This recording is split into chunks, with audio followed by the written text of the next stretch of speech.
Programme हालात हाजरा देखने वालों की खिदमत में मोहब्बत भरा आदाब। नाज़रीन, परवेज़ इलाही ने वफादारी का सबूत दिया और इमरान खान के हवाले कर दिया है वो असम्बली का पेपर, जिस पर उसे दस्तखत कर दी है कि जब चाहे आप असम्बलियाँ तोड़ दें और फिर देखेंगे क्या तमाशा होता है। ये मैंने इसलिए आपको कहा कि परवेज़ इलाही पे लोगों को ये शक था कि आखिरी टाइम पर वो कोई ऐसी गेम ना डाल दे जिसकी वजह से इमरान खान अकेला रह जाए और फिर कोई और मसला खड़ा हो जाए।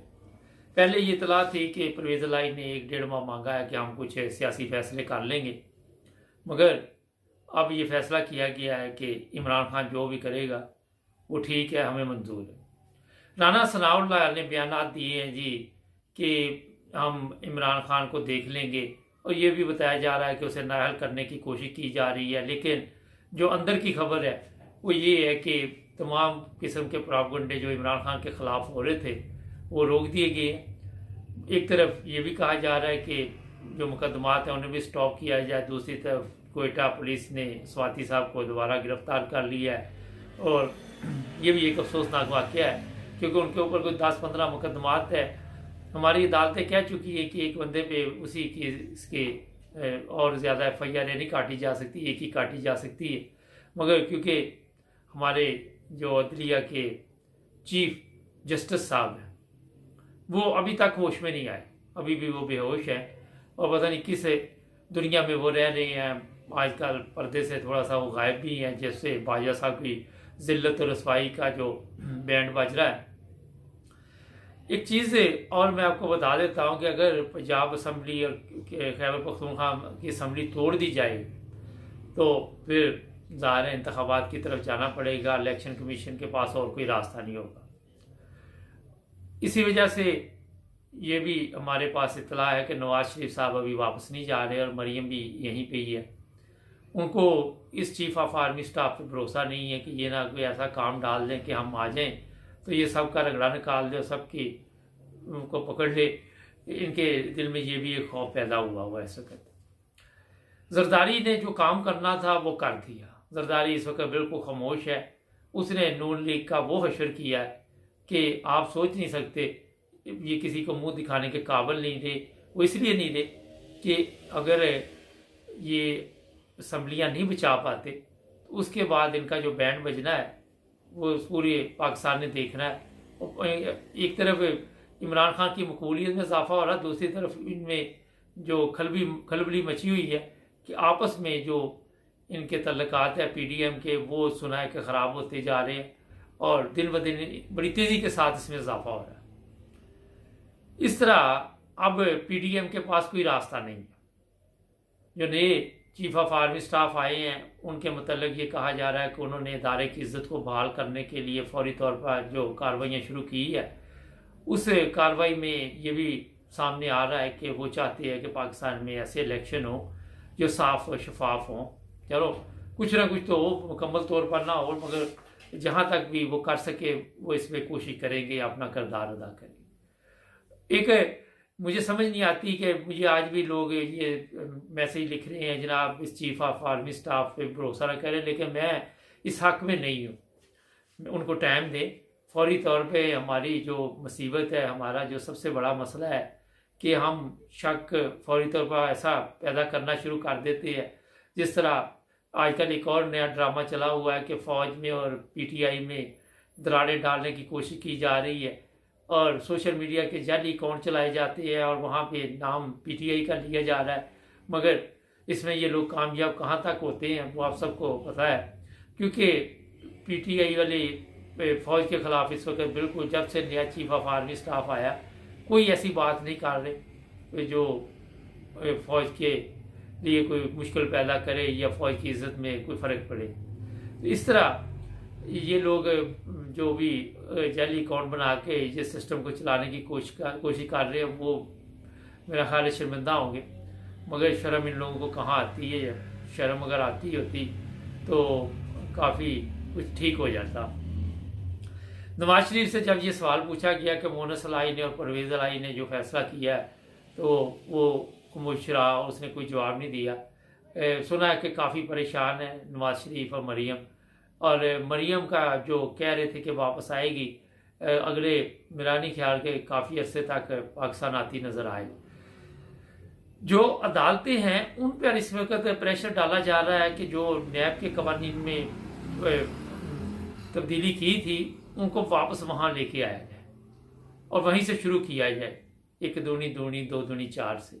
ये नहीं है कि आपने एकदम अपने केस ख़त्म करवा लिए और फिर अब पंजाब गवर्नमेंट जैसे ही ख़त्म होगी और खैबर पख्तूनख्वा ख़त्म होगी तो जनाब ये इनके लिए फिर क्या मामला बनते हैं। जैसे ही गवर्नमेंट गिरेगी वफाक की और ये इंतखाबात का ऐलान हो जाएगा तो उसके बाद ज़ाहिर है पूरी गवर्नमेंट आएगी। और ये लोग एक और बात भी कर रहे हैं हमें कि ये इसने इमरान खान ने पहले क्यों नहीं ये कदम उठाया। वो पहले इसलिए नहीं उठाया कि जनरल बाजवा से आपको कोई अच्छी उम्मीद नहीं थी, जनरल बाजवा से आपको कोई किसी किस्म की ऐसी उम्मीद नहीं थी जो इमरान खान के लिए कोई बेहतरी होती। और जनरल बाजवा ने इन्हें खुली छुट्टी दी हुई थी कि जिस तरह चाहे जिसको चाहे गिरफ्तार करो, मारो पीटो। 25 तारीख को भी जनरल बाजवा के कहने पर तशद्दुद किया गया। और अब जो नए चीफ ऑफ आर्मी स्टाफ आए हैं उन्होंने इस तरह का हर एक जो भी कदम है उससे दूर रहने का सोचा और ऐसा कोई इकदाम करने से मना किया। और उन्होंने कहा कि अपनी अवाम है और अपनी अवाम को वो जितनी जल्दी आप देखेंगे चंद दिन में ऐसे फैसले सामने आने वाले हैं कि अवाम के दिलों में दोबारा आर्मी की इज्जत बहाल करने की पूरी कोशिश की जाएगी। मगर उसमें कुछ ना कुछ करके दिखाना पड़ेगा। ये नहीं कि ज़बानी ख्याली फैलाओ पकते रहे, कोई प्रैक्टिकल तौर पे चीज़ें सामने आएंगी तो अवाम उनके हक में होगी। एक जो चीज़ थी वो आपको पता होगी कि ये लोग महंगाई के लिए आए थे, मगर अब कोई भी महंगाई के ऊपर बात नहीं कर रहा। फिर जो हमारी मीडिया है जो भी इंग्लैंड में केस है इसके ऊपर शहबाज शरीफ पे उस पर कोई बात नहीं कर रहा। और यही वो चीज़ें हैं जो मीडिया हमारी खामोश रहती है, वहाँ इनके उनको हड्डी डाल दी जाती है और उनको कहा जाता है जनाब आपने कोई बात नहीं करनी। अब जो मीडिया लिफाफा सहाफ़ी है वो भी परेशान है कि अगर इमरान खान असम्बलियाँ तोड़ देता है तो फिर क्या होगा। फरमैशी ये अपनी मीडिया टॉक करते हैं मगर क्योंकि इनके पास कोई मकबूल जवाब नहीं है और फिर दाएं बाएं शाएं करके तो इस तरह की बातें करके तो मुतमिन करने की कोशिश करते हैं। अवाम में शौर काफ़ी उभरा है और अवाम को काफ़ी चीज़ों का इल्म होता जा रहा है कि हमारे सज्जन कौन है, दुश्मन कौन है। आपके इल्म में है कि मरीम की वो ऑडियो जो लीक हुई थी कि गरीबों का वो राशन वो जो मेडिकल का कार्ड बना हुआ था उसकी ज़रूरत नहीं है, वो बंद कर दें। ये चीज़ें जो है उसने इमरान इसको अवाम को मरीम से काफ़ी दूर किया है और इमरान ने इन लोगों के दिलों में अपनी जगह बनाई है और बनाता जा रहा है। दिन ब दिन इसमें इजाफा होता जा रहा है और जैसे जैसे ये मुखालफिन जो हैं ऐसे कदम उठाते रहे उसकी वजह से इमरान खान में ज़्यादा आपने देखा ताकत आती रही। वो घबराया नहीं। इमरान खान को गोलियां लगी वो बैसाखी के ज़रिए फिरता रहा। नवाज शरीफ का वो बैरून मुल्क भाग गया, बुज़दिल था, वहाँ बैठ के हालात का मुकाबला ना कर सका। और ये भी एक बहुत बड़ा फैसला था इमरान खान का कि मैं पाकिस्तान में रहूँगा, जो मर्जी हो जाए, मुझे जेल में डाल दें। जिस तरह उसने कहा था मैंने तो बैग तैयार किया हुआ, क्योंकि उसको पता है कि अवाम उसके साथ है, कौन सी जेल में लेके जाएंगे। कभी भी ये इमरान खान को गिरफ्तार करने की कोशिश नहीं करेंगे। जो नहल के मामलात है, सुप्रीम कोर्ट इस वक्त बड़ी टेंशन में पड़ा हुआ है और बड़ी उनके लिए एक अजाब बन गया है कि ये जो कुछ हमने किया था, आज जो बाजवा का अंजाम हुआ है उसके बाद हमारी बारी आ गई है। हमारे जो फैसले थे रात 12 बजे अदालतें खोलने के, वो बड़ी ख़तरनाक थे और वो क्यों हमने किए, क्यों हम इसके अंडर प्रेशर में आए। मगर क्योंकि आपके इल्म में वो भी तमाशवी नदरिया है और वो भी अक्सरियत उनकी हरामखोरों पे आपको नज़र आती है। फैसले फूसले उन्होंने क्या करने हैं।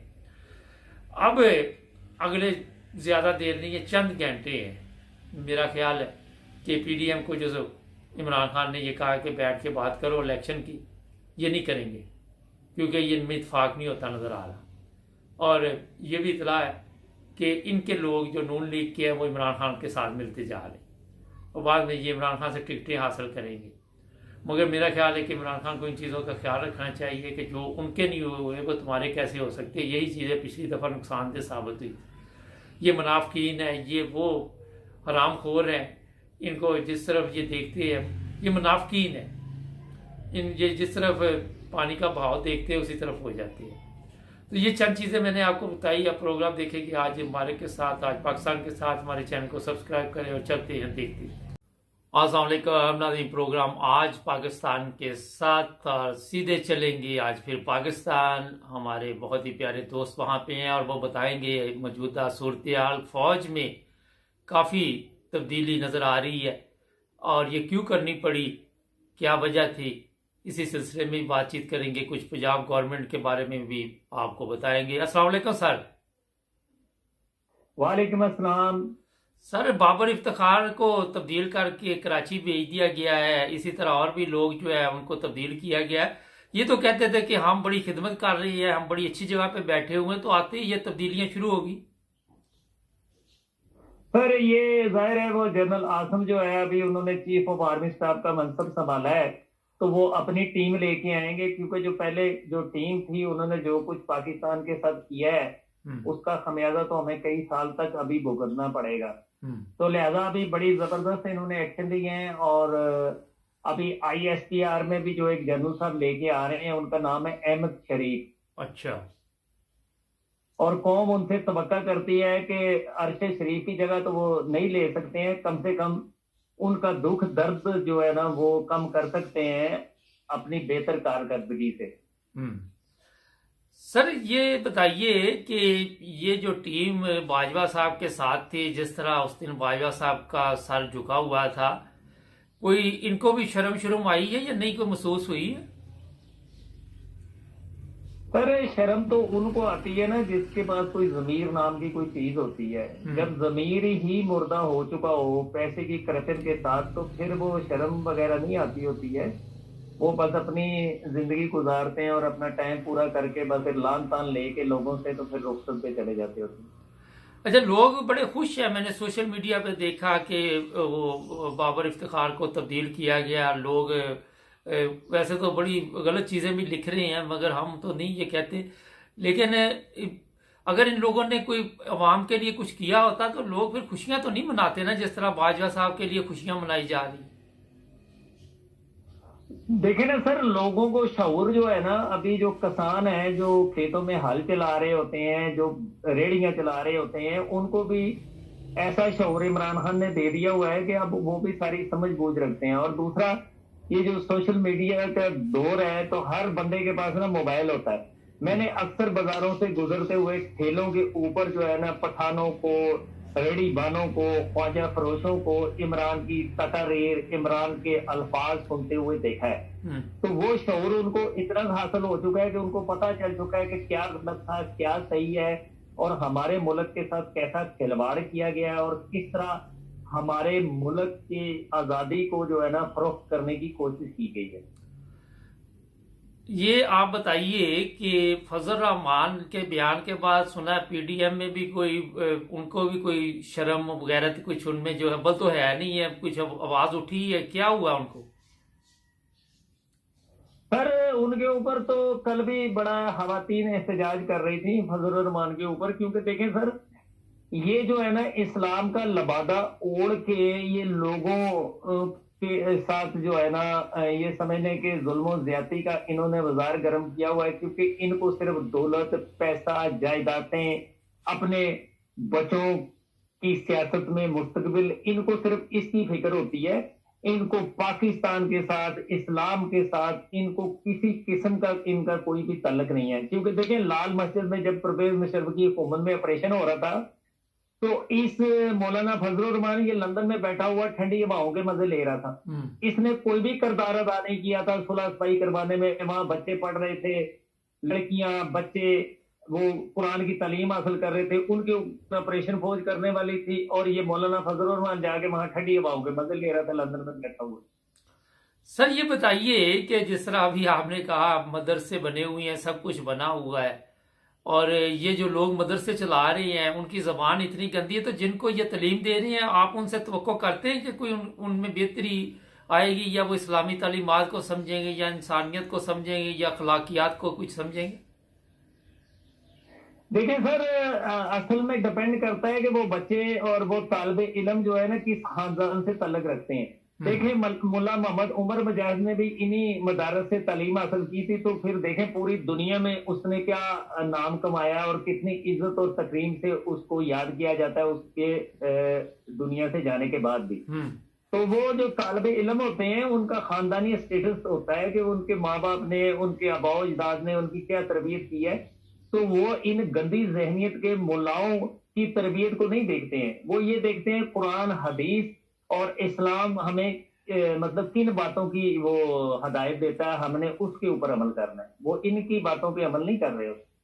अच्छा, खवातीन के खिलाफ इस तरह के अल्फाज जो इस्तेमाल इसने किए हैं, इससे आप क्या समझते हैं कि हमारे माशरे में जो खवातीन हैं उनके ज़मीर भी जाग गए हैं? वो भी काफ़ी सड़कों पे मुझे नज़र आ रही, सोशल मीडिया पे काफ़ी छतरौल कर रही हैं मौलाना की। और मैं तो मौलाना नहीं कहता, मगर आप मजबूरी है क्योंकि ज़रा पता लोगों को लगे कि आपके जो उलमा हैं उनकी हालत क्या है। आप समझते हैं कि हमारे उलमा ने भी कोई किरदार अदा नहीं किया वहां पे?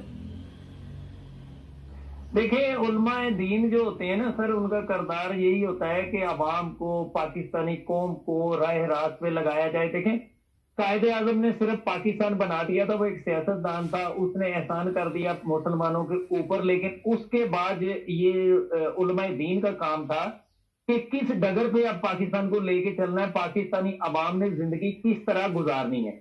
इन्होंने वो किरदार अदा ही नहीं किया। ये अपने अपने जाती मफादात के चक्कर में पड़ के, अपनी दौलत जायदादें पैसा इन चक्करों में पड़ के ये सारी कौम को जो है ना इन्होंने करप्शन और इस तरह के मामला में वो समझ लें घुसेड़ दिया, जिसकी वजह से ये खमियाजा पूरी कौम को भी भुगतना पड़ रहा है और ये इनको भी इन लान तान का सामना करना पड़ रहा है।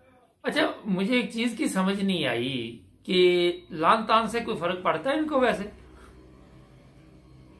सर इनको तो किसी किस्म की लान तान का फर्क ही नहीं पड़ता। ये देखें पूरी दुनिया में चोर चोर की आवाजें लगती हैं नवाज शरीफ के ऊपर, उसकी बेटी के ऊपर, उसके पूरे खानदान के ऊपर, लेकिन वो इवन के खाना काबा में भी जाते हैं, वहां भी चोर चोर चोर की आवाजें लग रही होती हैं, लेकिन वो चुप करके जिंदगी को एंजॉय कर रहे होते हैं। मैकडोनल्ड से, केएफसी से उनके लिए ये लंदन में भी बर्गर आ रहे होते हैं, अभी वो यूरोप की सैर में भी ऐशो उशरत की जिंदगी गुजार रहे हैं। इनका जमीर ही नहीं होता सर। शर्म तो उन लोगों की आती है जिनके पास कोई गैरत, कोई खानदानी स्टेटस, कोई माँ बाप का इज्जत वकार उन्होंने मद्देनजर रखा हो, उनको शर्म आती है। देखिए जब इनके ऊपर करप्शन के इल्जाम लगे थे ना, तो मैं अपने छोटे भाई से बात कर रहा था, मैंने कहा यार इसकी जगह पे कोई भी अक्लमंद बंदा होता तो मैंने कहा ये सरेंडर कर देता कि जी मैं ये सारा पैसा वापस करता हूं और ये कौम से माफी मांगता और इसने हीरो बन जाना था। इसका पाकिस्तान की तारीख में जो है ना सुनहरे अल्फाज से नाम लिया जाना था कि यार इसने माफी भी मांगी है और पैसा भी सारा वापस कर दिया। यानी इसके पास कोई भी जमीर नाम की चीज होती ना नवाज शरीफ के पास, तो इसी तरह इसके साथ जितने चोर डाकू लुटेरे, चाहे वो उलमाए दीन है, चाहे वो सियासतदान है, वो सबके जमीर, उनकी शक्लें देखें। मैंने पहले भी बताया था कि ये जो ख्वाजा साद रफीक है, ख्वाजा आसद है, इनकी शक्लें देखें, इनके हुलिये देखें, इनके कद देखें। ये किसी प्राइवेट महकमे में चपरासी भर्ती होने के काबिल नहीं है, लेकिन ये लीडर बने हुए हैं, ये सियासतदान बने हुए हैं। सर ये बताइए, एक ब्रेक ले लें, ब्रेक के बाद बातचीत जारी। नाज़रीन, हमारे चैनल को सब्सक्राइब करें, हमें फॉलो कीजिए, टिकटॉक पर भी और फेसबुक पर, यूट्यूब पर भी सब्सक्राइब करें और अपने दोस्तों को भी बताएं कि सिर्फ एक ही चैनल है जहां पे सच और हक की बात की जाती है। नाज़रीन, ब्रेक के बाद आपकी खिदमत दोबारा हाजिर। एक चीज़ मैं आपको बता दूं कि हमारे माशरे में किसी ने भी अपना किरदार अदा नहीं किया, ना सियासतदानों ने, ना उलमा ने, ना फौज ने, ना अदलिया ने, तो बिल्कुल ही नहीं किया, जिसकी वजह से आज पूरा माशरा जो है तकलीफ की ज़िंदगी गुजार रहा है। अच्छा सर ये बताइए कि परवेज़ इलाही क्या कह रहे हैं कि इमरान खान को मजबूर कर रहा है कि कोई 1 महीना 1.5 महीना दे दे। आप क्या समझते हैं कि क्या चक्कर, क्या अंदर, क्या कहानी चल रही है? सर मैंने बताया था कि ये हमेशा जो है ना एस्टेब्लिशमेंट के चमचे का और सियासतदानों के चमचे का किरदार अदा करते हैं। ये हमेशा उस तरफ जाते हैं जहां इनको फायदा हो रहा हो। ये किसी भी बंदे का या मुबेबतन लीडर का साथ देने की पोजीशन में नहीं होते हैं। उस वक्त तो देखें इमरान खान की मजबूरी थी कि या तो वो हमजा शरीफ को वजीर आला बनने देता, या दूसरी चॉइस यही थी कि इसको वजीर आला बनाता, और दूसरा तीसरा कोई ऑप्शन ही नहीं था इमरान खान के पास। लेकिन वो भी मजबूर था, इसलिए वजीर आला इसको बना दिया। लेकिन ये जो है ना, कभी भी घाटे का सौदा ये सियासतदान नहीं करते हैं। ये जो चौधरी शुजात हो गया, या चौधरी ये जो परवेज लाई है, ये कभी भी जहां इनका कोई नुकसान या कोई हो, क्योंकि ये भी चोर है ना सर। इन्होंने भी करोड़ों रुपया बैंकों से लोन लेके तो लोन माफ करवाए हुए हैं। तो इसी लोन और इन्हीं मामला के ऊपर एस्टेब्लिशमेंट हमेशा इनको ब्लैकमेल करती रही है कि तुम्हारे खाते खोल देंगे, लिहाजा हम जो कहें वो करो। तो अभी भी जो ये मोहम्मद सलाई का स्टेटमेंट आया कि जी जब ये तरीके अदम इत्मीनान इमरान खान के खिलाफ पेश हो रही थी, तो जनरल बाजवा ने हमें कहा था कि इमरान खान का साथ दो। जबकि जनरल बाजवा अपनी तकरीर में, आखिरी तकरीर में कह चुका है कि जी हमने फरवरी से फौज ने सियासत में किरदार अदा करना बंद कर दिया था। अब जनरल बाजवा सच बोल रहा है या मोहम्मद सलाई सच बोल रहा है? क्योंकि मोहम्मद सलाई की लेटेस्ट स्टेटमेंट है कि जी बाजवा ने हमें कहा कि इमरान खान का साथ दो, तो तब हम इसकी तरफ आए हैं। क्योंकि उस वक्त भी देखें, जनरल बाजवा ने, क्योंकि ये पंजाब के वजीर आला बनने के ऊपर जो है ना, एस्टेब्लिशमेंट के ऊपर भी काफी जो है वो मतलब क्रिटिसिज्म हो रहा था। तो इस वजह से मजबूरन उन्होंने इसको परवेज अलाई को वजीर आला बनने दिया, क्योंकि परवेज अलाई तो था ही फौज का आदमी। तो इन्होंने बोला कि चले हमजा शहबाज नहीं भी बनता तो ये हमारा बंदा है, तो जो हम कहेंगे वही ये करेगा। तो इसने वही करना है जो इसको फौज ने कहना है। लेकिन जनरल आसम जो है ना, अब कभी भी पाकिस्तान के अगेंस्ट कोई भी फैसला नहीं करेगा, क्योंकि उन्होंने कल परसों भी जो ऑर्डर अभी दिए हैं, आईएसआई इंटरनल विंग को भी जो उसने ऑर्डर पास किया है कि अभी कोई भी प्रोपेगेंडा जो है इमरान खान के खिलाफ, उसको फौरी तौर पर स्टॉप कर दिया जाए। इसी वजह से उन्होंने आईएसपीआर के जनरल बाबर को भी ट्रांसफर किया है, और इसी जगह पे जनरल अहमद शरीफ को वो लेके आ रहे हैं। इसके अलावा ट्रिपल वन ब्रिगेड जो है 10 कोर, रावलपिंडी की सबसे अहम जो वो कोर है, उसके अंदर भी वो कोयटा से जनरल को लेके आए हैं। तो इसलिए अब जो है ना फौज, वो मेरा ख्याल है उस तरह का सियासी किरदार अदा नहीं करेगी जिस तरह से वो अभी 7-8 महीने पहले उन्होंने किरदार अदा किया है। साथियों को उठाना, शतरोल, डंडे, और इमरान खान के खिलाफ प्रोपेगेंडा, और आर्मी के सीक्रेट फंड से इस्तेमाल करके साथियों को पैसे दे के तो जनरल बाजवा के हक में और इमरान खान के खिलाफ प्रोपेगेंडा करवाना, ये अब आर्मी नहीं कर रही है। सर एक बड़ा अहम सवाल वो ये है कि चीफ जस्टिस को बड़े खत लिखे जा रहे हैं, सुना कि बड़ी दुनिया ने खत लिखे है, उसको क्या तकलीफ हुई है कि वो बिल्कुल ही सुमन बुकमन हुआ है? सर मेरा एक दोस्त ना ये जजों की किसी पार्टी में शरीक हुआ। अच्छा। तो उसने मुझे आगे बताया कि जी ये जजों के बाल जो है ना सर के ऐसे खड़े थे जैसे कैंसर के मरीजों के बाल नहीं खड़े होते हैं, यानी उनके बाल कैंसर के मरीजों की तरह स्ट्रेट खड़े थे। सर इन्होंने शादियां की होती हैं अपनी बेटियों की, अपने बेटों की, इन्हीं सियासतदारों के घरों में, इन चोरों, लुटेरों, डाकुओं के ये भी साथी हैं, इनकी रिश्तेदारियां होती हैं। ये कहां फैसले करेंगे? ये तो फैसला उस वक्त करते हैं जब फौज पीछे से थोड़ा सा डंडा इनको दिखाती है ना, डंडे का इशारा करती है कि ये डंडा लगने वाला है तुम्हारे ऊपर भी, तो फिर ये फैसले करते हैं। अदरवाइज तो ये सुमन भुकमन और सतो पी के सोए होते हैं ये। अच्छा, आप समझते हैं कि सवाती को या गेल को या किसी और को इंसाफ इन अदालतों से मिलेगा? सर आजम स्वाति को इंसाफ सिर्फ अवाम की ताकत से मिलेगा, क्योंकि अवाम जो है ना सारी की सारी जो है आजम स्वाति के साथ जो जुल्म हुआ, सिर्फ उसी के ऊपर जुल्म नहीं हुआ। अभी ये कमल जोजफ नाम की एक सियासतदान है, उसकी भी नाजीबा वीडियो जो है ना उसकी 18 साल बेटी को भेजी गई है। यानी इतना जुल्म, इतने के नंगे ये हो चुके हुए हैं कि वो इनको कोई शर्म, कोई गैरत नाम की चीज भी बाकी नहीं बची है। देखें वो एक खातून है, उसकी 18 साल की बच्ची, बेचारी नाबालग बच्ची, उसको वो उसकी नाजीबा वीडियो भेज रहे हैं। तो अभी जो ये अवाम है वो एक पेज पे है, आजम स्वाति के साथ है, और इस तरह के हथगंडों के वो खिलाफ है।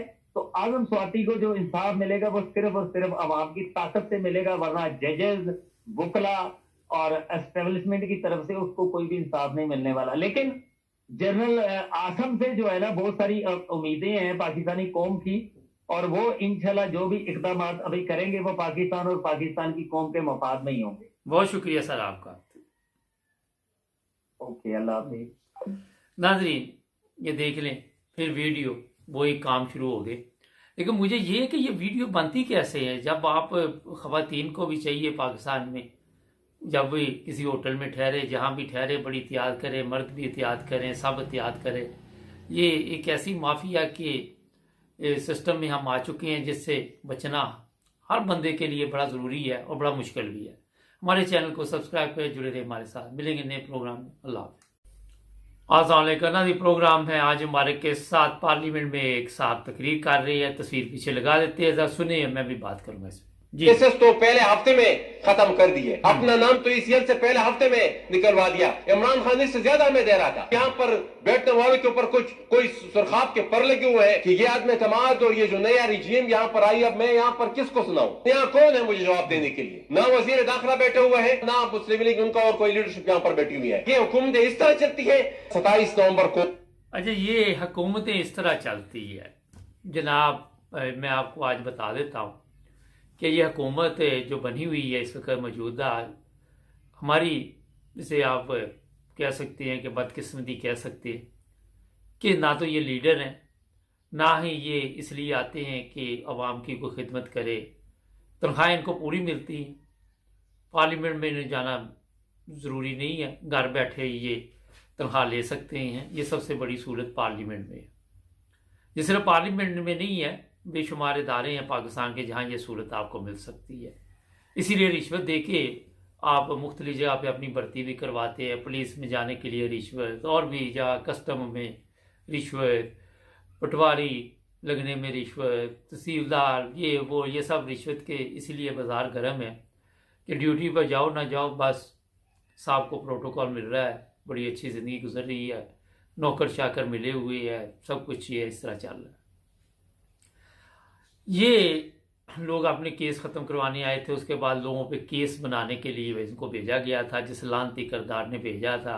सुना कि उसका अपना त्यारा है। बाजवे की बात मैं कर रहा हूँ। वो लानती जो है वो इतना अरब रुपया उसने जो इकट्ठा किया, उसने ज़ाहिर है ये हराम की कमाई जो कमाई है, इन हराम खोरों से कमाई है, ज़ाहिर है इधर उधर से, जहाँ से भी कोई उसका बाप दादा कोई अमीर तो नहीं था। खैर, अब जो बात मैं करने लगा हूँ, क्योंकि जितनी भी उस पर लानत डालते रहे रोज़ाना, वो भी काम है, मगर हमारा वक़्त कीमती है उसकी लानत से, उस पर लानत डालने से। अच्छा, अब जो चीज़ जो है वो मैं आपको बताना चाहता हूँ, वो है जो मौजूदा हमारे चीफ ऑफ आर्मी स्टाफ हैं मोहतरम, बड़े एहतराम के साथ मैं उनसे कुछ कहना आज चाहूँगा।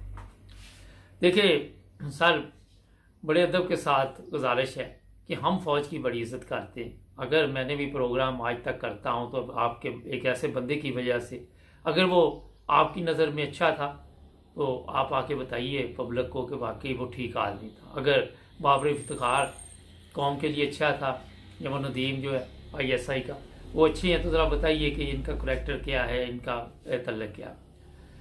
मगर आपको कोई इनमें ऐसी चीज़ क्वालिटी नज़र नहीं आएगी जिसकी वजह से आप आके कौम को बताएं। सिर्फ आपको जो कुछ भी बताना होगा सिर्फ शर्म आएगी। हम आज भी अपनी फ़ौज की इज़्ज़त करते हैं, हम अपने जवानों की इज़्ज़त करते हैं, मगर हमें अपनी फ़ौज की इज़्ज़त की ज़रूरत है। अपने मुल्क में हमें अपने पाक फ़ौज की ज़रूरत है। हम बाहर तो जो चले बाद में देखा जाएगा, अभी जो भी बाहर के हालात चल रहे हैं वो आप बेहतर जानते हैं, मगर जो अंदरूनी हालात है वो तो पूरी आवाम जानती है। अंदरूनी हालात जो है उस पर तो हर बंदे की नज़र है, और हर बंदे को पता है कि हमारे जो पाकिस्तान के अंदरूनी हालात है वो कितने खौफनाक और ख़तरनाक है। इसको आपको सबसे पहले ठीक करना होगा। अगर आप गौर करें कि हम अपने घर के मामला ठीक नहीं कर पा रहे, तो हम किसी दूसरे के साथ कैसे बातचीत कर सकते हैं? हमारे पास जब घर में हमारे लोगों की इज्जत नहीं है, लोगों का वक़ार नहीं है, लोग बाहर जाते हैं तो उनको बताया जाता है जनाब आपका तो मुल्क ऐसे का है। तो चीफ ऑफ आर्मी स्टाफ, ये आप बराए मेहरबानी करें कि जहाँ से बाजवा साहब ने ये सारी गेम उल्टाई थी, इसको वहीं लेके आएँ। क्या उसका तरीका है? नए इंतखाबात का भी ऐलान करें और NRO के जितने ये नैब के केस मेस चीज़ ये सब ख़त्म कराएं। ये अदालतों पे आप प्रेशर डाल के उन्हें ये करवा सकते हैं, वरना ये अदालतें जो हैं इनसे ना तो कोई उम्मीद है, ना मेरा ख्याल इनमें ये कोई ऐसी क्वालिटी है कि वो इंसाफ के लिए यहाँ पे बैठे हुए। वो तराजू जो लगा हुआ है वो मेरा ख्याल है कि खाना पूरी है। जिस तरह चीफ जस्टिस साहब आज तक खाना पूरी करके, या दूसरी अदालतें जो बैठी हुई है, मगर इंसाफ नहीं मिल रहा। देखें, आप के मतलब इस सबसे जो बड़ी चीज़ चल रही है, मैं लोगों के साथ प्रोग्राम कर रहा हूँ, वो कह रहे जनाब ये सैयद हैं, इन्होंने कुरान मजीद हिफ्ज़ किया हुआ है। तो जनाब अगर आपने कुरान मजीद हिफ्ज़ किया हुआ है तो कुरान मजीद आप बेहतर समझते हैं, ज़ाहिर है। तो वहाँ पे आप देखें कि अदल के मुताबिक मतलब क्या लिखा हुआ है। सिर्फ और चीज़ें अभी फिलहाल छोड़ देते हैं, क्योंकि बड़ी वो तो वसी किताब है, उसमें तो हर जगह पे कोई ना कोई नेकी है, सबक है, ज़िंदगी कैसे गुजारनी है, हर चीज़ लिखी हुई A to Z। लेकिन अभी हम सिर्फ एक अदल ले लेते हैं। अगर आप ये अदल का निज़ाम बहाल करने में कामयाब हो जाते हैं, आप कहें हमारा सियासत से तल्लक नहीं है, लेकिन आपको इल्म है कि इस सियासत में तल्लक है फ़ौज का, और अगर सियासतदान भी फ़ौज के बगैर नहीं चलते तो ज़ाहिर है कोई ना कोई वजह तो होगी, कोई ना कोई तो कड़ियाँ जुड़ी हुई हैं फरवरी से सियासत से। बाजा साहब भी कहते थे तल्लक नहीं है, हर तकरीर बाबर इफ्तिखार की या नदीम की या चीफ ऑफ आर्मी स्टाफ जो चले गई है उनकी भी सियासत भी थी। पता नहीं ये आप किस तरह समझे, इससे मुझे तो इसकी समझ नहीं आती कि सियासत से तल्लक ना होने के बाद आपके पास तो कोई चीज़ बचती नहीं है अवाम को बताने के लिए। मेरा ख्याल है जो सरहद की हिफाजत है, जो सरहदों पर हिफाजत है, वो वैसे ही पता चलता रहता है कि क्या हालात चल रहे हैं। तो जनाब ये बड़े अदब के साथ आपको सारी इस वक्त कौम की नज़रें आप पे लगी हुई हैं कि आप किसी तरह ये सिस्टम जो है इसे ठीक करने की कोशिश करें। आप खुद देख लें, अब आप इन लोगों का रिकॉर्ड देख रहे हैं, नवाज शरीफ है, शहबाज शरीफ है, जरदारी है, इनके रिकॉर्ड देख ले। ये आप लोगों के ख़िलाफ़ तकरीरें भी करते रहे फ़ौज के ख़िलाफ़, और उसी वजह से ब्लैकमेल करते रहे। इन्होंने वीडियो बनाई होती हैं लोगों की, जिस तरह अभी भी पता चल रहा है वीडियो है, मगर जिस तरह आप हाफ़िज़ कुरान है, मेरा ख्याल है कि आप पे कोई खुदा का फजल होगा, कोई बचत होगी, वरना ये लोग जो है ये बड़े जालिम है, ये ब्लैकमेल करते हैं। तरीका वारदात इनके पास है, सारी कौम को पता है, ख़वातीन को इस्तेमाल किया जाता है। तो अब ये मैं आपको सिर्फ कहूँगा कि सबसे पहले पाकिस्तान का सिस्टम ठीक करने की कोशिश करें। ऐसे इंतखाबात कराएं जो फ़ौज की निगरानी में हो, वहाँ पे हर जगह पे फ़ौज को आप जो ड्यूटी दें, और फ़ौज के साथ ड्यूटी देने के साथ मुकम्मल तौर पर वहाँ पे वीडियो बननी चाहिए, हर एक की वीडियो बननी चाहिए, ताकि आपके रिकॉर्ड में ये शामिल हो। कल को कोई अगर इतराज़ करता है तो आप वो वीडियो देख के, या आपके जो भी टीम हो वो वीडियो देख के वो फैसला दे सकते हैं यहाँ धांधली हुई है। जो लोग वहाँ पे सिविल जो सियासतदान ने धांधली करने आए, उन्हें मौके पे ऐसी सज़ा दी जाए जो इबरत का निशान बन जाए। आपको ये करना पड़ेगा सर, वरना ये इंतखाबात का जो सिलसिला हमारे मुल्क में चलता है, उसके बाद जो इल्ज़ामात लगते हैं कि फिर आप पे इल्ज़ामात लगते हैं कि फ़ौज लेके आई है। इसलिए आपके पास हर जगह की रिकॉर्डिंग मौजूद होनी चाहिए, हर जगह पे आपके फ़ौजी ऑफिसर होने चाहिए। ये जो लोग इनके बैठे हुए हैं, स्कूल मास्टर हैं जो अदारों में कलर के, ये जो आप इंतखाबात में धांधली करवाते हैं, तो इनमें ये पावर नहीं होती, क्योंकि ये खुद उनके टुकड़ों पर पल रहे होते हैं। आपको फ़ौज के इदारे को दोबारा वही इज़्ज़त दिलवानी होगी, चीफ ऑफ आर्मी स्टाफ जो पहले इज़्ज़त लोग करते थे, और वो इज़्ज़त इस वक्त आप इसी तरह आई है कि इस सिस्टम को चेंज करें, जैसे मर्जी हो सके ये चेंज एक दफ़ा करेंगे। फिर आप कहें जी हम फ़ौज और सियासतदान जब इंतखाबात हो जाएं तो हम इनके मामलात में दखल नहीं देते। फिर ऐसे लोग जो है नए आए, उन्हें कोशिश करनी चाहिए, अगर इमरान खान आ रहा है तो यंग लड़के लेके आइए, बूढ़े शूढ़े जो है इनको फारग कर दिया जाए। कोई ऐसे कवानीन वहाँ पे आके बनाए कि इतने साल तक एक लिमिट है, आप सियासत में हिस्सा ले सकते, ये नहीं कि मरते दम तक आपने हमारी जान नहीं छोड़नी। ऐसे कवानीन बनाए जिससे तब्दीली आए, ताकि नौजवान नस्ल को मौका मिले, वो आगे आए। वो नौजवान नस्ल ही आज जो है इससे कौम की तकदीर बदल सकती है। अगर आप खुद देख ले कि इतने सालों से नहीं बदल सके, तो आपके पास अब भी वही कुछ है जो पहले था। कई दफ़ा पार्लियामेंट में ख्वाजा से जैसे मनूस जो बैठे हुए हैं, उनकी आवाज़ निकल आती है कि जनाब हमसे गलतियां हुई हैं, ये हुई है वो। पर गलती का तो होता है कि गलती करने के बाद आदमी कोई सीखता है, मगर इन्होंने कुछ नहीं सीखा, और यही सबसे बड़ी बदकिस्मती पाकिस्तान की। तो जनाब ये आपको मैंने 2-3 चीज़ें आज के प्रोग्राम में इसलिए बताई कि आपको इस पर काम फौरी तौर पर करना होगा। एक अच्छी टीम लेके आए, अपनी टीम में भी नौजवान सिपाही, नौजवान जो लोग हैं आपके फ़ौज के, उनको शामिल करें और उनके ज़हन को उनके साथ मशवरा लेके चले। आज नौजवान नस्ल से आप मशवरा लेके अगर चले गए तो मेरा ख्याल है कि पहले से बेहतर तब्दीली आ सकती। 100% तो सही नहीं हो सकता कि वो माशरे का बेड़ा गर्क हुआ हुआ है, लेकिन कुछ ना कुछ आप बेहतर पाएंगे। और फिर पार्लियामेंट में ये जितने अंग्रेज़ों के बनाए हुए कवानीन जो हमें रोज़ाना आप बताते हैं 100 साल पुराना है, 150 साल पुराना है, इनको ख़त्म किया जाए। आज के जो कवानीन है उसके मुताबिक सिस्टम को तब्दील करना होगा और ये नौजवान नस्ल ही कर सकती है। नाज़रीन, ये बड़ा मुख्तसरा पैगाम चीफ ऑफ आर्मी स्टाफ को मैंने दिया है। उम्मीद है आप इससे इत्फाक करेंगे। हमारे चैनल को सब्सक्राइब करना मत